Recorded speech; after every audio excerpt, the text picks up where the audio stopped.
Sometimes things do go wrong. Welcome to Watch Mojo, and today we're counting down our picks for the top 10 most awkward talk show moments of all time.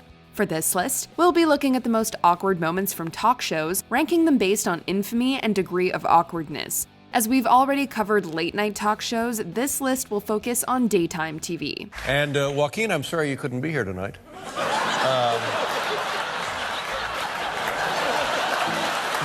You're funny. Number 10, Joy Behar versus Megyn McCain, The View. It's not rare to see a personal conflict erupt on The View, but the fight between Joy Behar and Megyn McCain was simply legendary. I think it's important to separate a lot of different things. I'm from a border state, and immigration is always ground zero for where these conversations are happening. While discussing border states and immigration, McCain snickers when Behar asks to finish her point, prompting a death glare for the ages. Things get even worse when McCain states, "Part of your job is to listen to me." We've had a bunch of liberal guests who do not want to send in aid I at all. listened to you. Let me just finish. Yeah, part of your job is to listen to me. This generates audible groans from the audience, a look of disbelief on Behar's face, and a timely intervention from Whoopi Goldberg. If it wasn't for her, Behar may have very well jumped across the table. It certainly looks like she wanted to. Here's what's not going to happen today. We're not going to do this. Number 9, Bill Burr's killer whale analogy. Good Day, New York. If you invite Bill Burr onto your show, you'd better be prepared for some potential trouble. Good Morning Texas learned this the hard way when Burr veered the conversation towards, quote, the whores flying in for the Super Bowl. And my first thought is this is the best week to be here, the week before the Super Bowl. That is so true. Before all the whores fly in, you know? Yeah. But Just want to get out. Wow. Just want to get out of here before that. But that's nothing compared to his awkward time on Good Day, New York. Don't you think the Catholic Church went a little too far? More so than my cartoon. All right, listen. A couple of jokes. I know this is a morning show. You can't bring up all those crimes. Host Rosanna Scotto accuses Burr of being disrespectful to Christians, prompting Burr to discuss the rampant controversy within the Catholic Church and comparing its response to SeaWorld moving around violent killer whales. The hosts awkwardly smile and claim to not know what Burr's talking about, possibly because they don't want to discuss such serious topics on daytime TV. You know, like those killer whales at SeaWorld, after it kills a trainer, they'll then move it up to Seattle. They don't give them their background.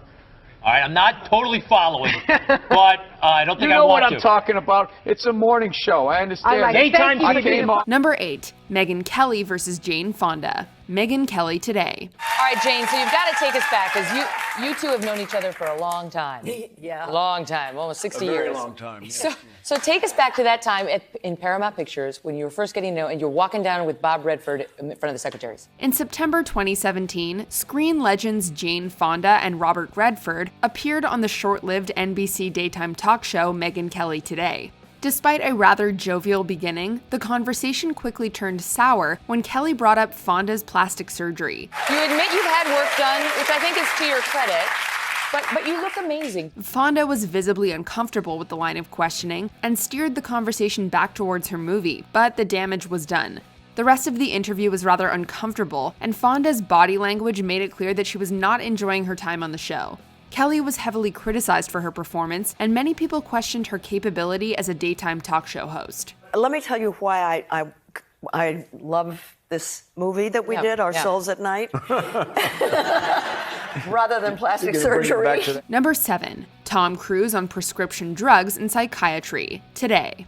In 2005, Tom Cruise gave an infamous interview to Today's Matt Lauer. It saw Cruise criticizing the use of prescription drugs, touting his expansive knowledge in psychiatry, and advocating for Scientology. Before I was a Scientologist, I never agreed with psychiatry. And then when I started studying the history of psychiatry, I started realizing more and more why I didn't agree with psychiatry. He claimed to, quote, know the history of psychiatry, and referred to it as a, quote, pseudoscience. He also criticized Brooke Shields' use of antidepressants, which were used to treat her postpartum depression. And I know that psychiatry is a pseudoscience. It's hard to take someone's accusations of pseudoscience seriously when their religion literally teaches that an ancient alien ruler blew up people around Earth's volcanoes, and were haunted by their spirits. But Tom was condescendingly certain.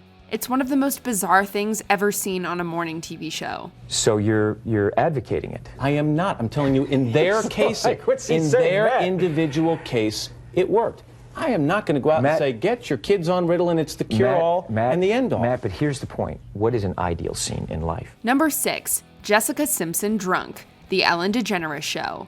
We guess the producers of Ellen forgot to vet Jessica Simpson for sobriety before she took the stage for this interview. We got an IUD. Nothing is going to get in that uterus. Okay. I'm not touching that. Simpson later admitted to Today that she was drunk at the time, calling the interview a weak moment, and stating that she's too embarrassed to watch the footage. This includes Simpson slurring and repeatedly stumbling over her words, getting personal about contraception, and lots of bickering with DeGeneres. Silicone tails. Really? Yeah, no, they had manhandlers. They carry them? It's not called manhandlers. No, women handlers. No, they had to be carried if they had to pee, because they can't pee on my children. Right, they were women. All the while, the clearly frustrated host keeps giving Jim Halpert-esque glances to the camera, knowing full well that the interview has gone off the rails and careened into a ditch.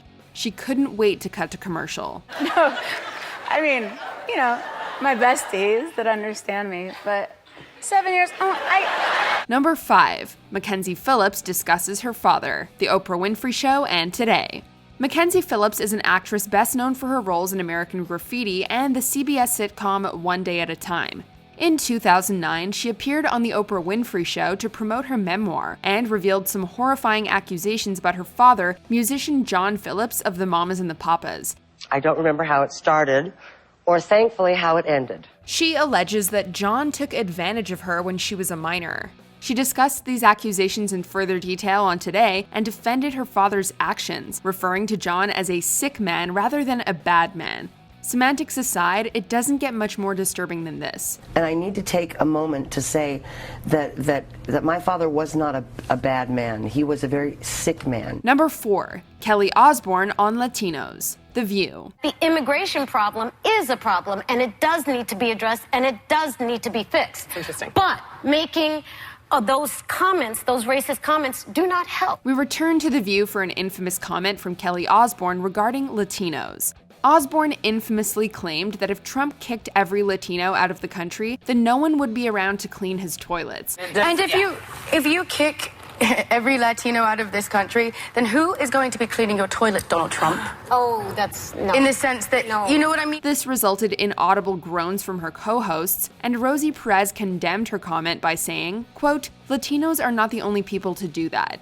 Osbourne claims that she didn't mean it in that way, and maybe she didn't. However, she was subsequently raked through the coals on social media. Osbourne later apologized on Facebook for her poor choice of words. No, I would never mean it like that. Okay. Like, I'm not part of this argument. Number 3, Russell Brand versus MSNBC. Morning Joe. Comedian, movie star, author, and host of the show Brand X, Russell Brand. Russell Brand catches a lot of people off guard. People who may not know him very well expect just another comedian, and what they get is an extremely intelligent, fast-talking, verbally dexterous force that's willing to debate and discuss serious matters. I'm talking about Malcolm X, Che Guevara, Gandhi, and Jesus Christ, and how these figures are significant culturally, and how icons are appropriated and used to designate consciousness and meaning, particularly posthumously. Such is what happened with the hosts of MSNBC's Morning Joe. They took Brand for a joke, but he took them for a ride.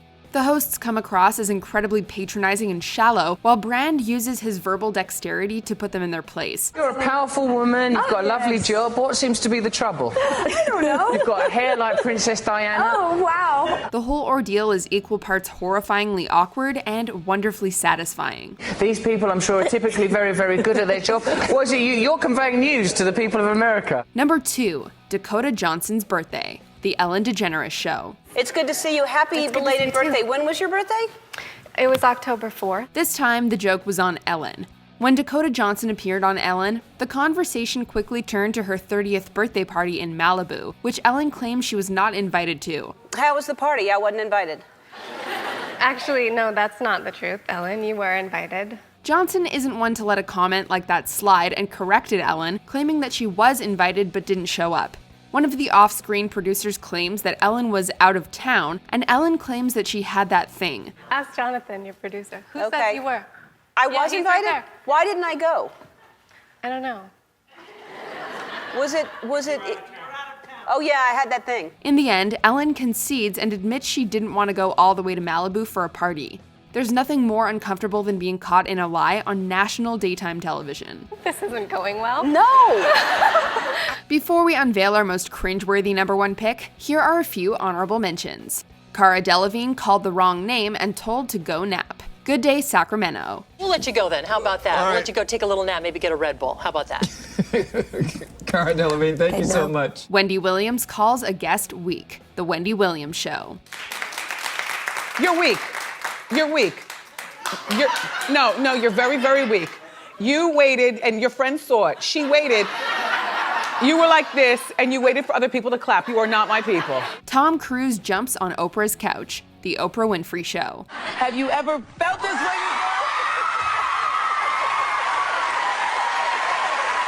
Kanye West's epic tangent on Picasso, Apparel, and life. The Ellen DeGeneres Show. I have ideas that can make the human race existence within our 100 years better. Before we continue, be sure to subscribe to our channel and ring the bell to get notified about our latest videos. You have the option to be notified for occasional videos or all of them. If you're on your phone, make sure you go into your settings and switch on notifications. #1. Kathy Lee Gifford thinks Martin Short's wife is alive. Today. On August 21, 2010, Martin Short's wife of 3 decades, Nancy Dolman, passed away from ovarian cancer. I mean, it was a 3-year illness but she was ill for 6 months at the end. Unfortunately, today's Kathy Lee Gifford didn't know this, and it led to an incredibly awkward line of questioning. Gifford asks Short how long they've been together, states that they often make each other laugh, and even asks him why he still loves his wife. And he and Nancy have gotten one of the greatest marriages of anybody in show business. How many years now for you guys? We married 36 years. Fortunately, Short handles the situation with saintly grace and doesn't give any indication that the questions have troubled him. In fact, if you didn't know that Dolman had passed away, this segment would come across as cute and charming. But with that knowledge, we can't help but cringe in absolute embarrassment. Some of the other segments are funny to watch, but this one just hurts. But you're still like in love. Madly in love. Madly in love. Why? Cute. I'm cute. Do you agree with our picks? Check out this other recent clip from WatchMojo, and be sure to subscribe and ring the bell to be notified about our latest videos.